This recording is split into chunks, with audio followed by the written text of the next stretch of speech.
Have you or someone you know been affected by church hurt?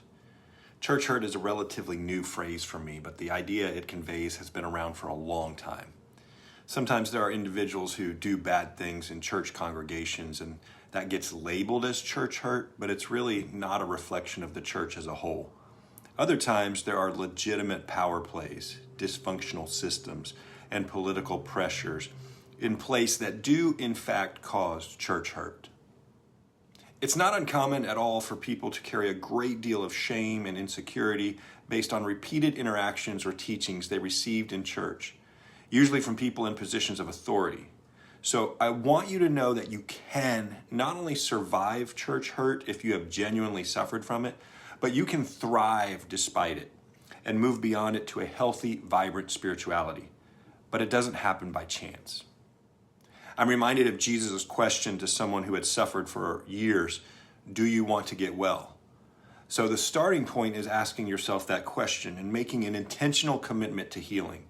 It does require some time in the proverbial wilderness as you process things, but you can dismantle some bad beliefs, both theological and psychological, that may be holding you back. You can see God and yourself differently, which can lead to increased hope, peace, freedom, and spiritual vitality. As a Christian pastor, I certainly got to a point where I couldn't shake the feeling that I missed Jesus, even though I thought I was doing everything right to be close to God and help others do the same. So I understand some of that kind of disillusionment. But I must say, when I left the institutional church, it was at a time when ministry was good.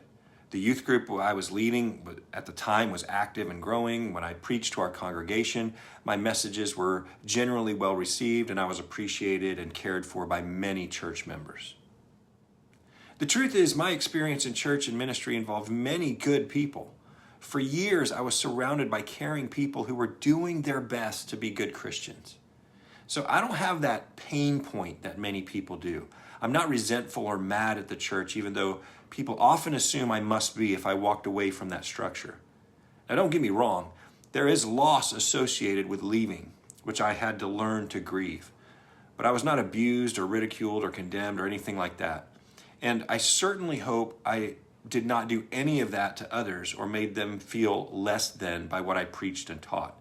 I think this is important to note because I see a lot of influencers out there who are clearly bitter and promoting criticism of the church from a place of anger and resentment instead of humility and constructive curiosity.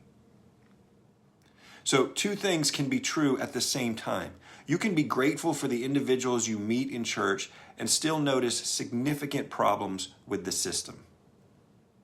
And then there are many of you who have truly been hurt by the church, sometimes traumatically. Either way, I invite you to click on the link in the description to visit our site and access all kinds of resources. You can also subscribe to this channel where new videos come out on a regular basis, and leave me some feedback in the comments. If you are truly struggling with past church hurt and want help, then you can also contact me directly at info@ctyt.net, where I will do my best to respond. I also have a book and an online course that can help you reconstruct your faith, both of which you can preview for free. These are good tools to help you put the pieces back together after experiencing church hurt. There is hope.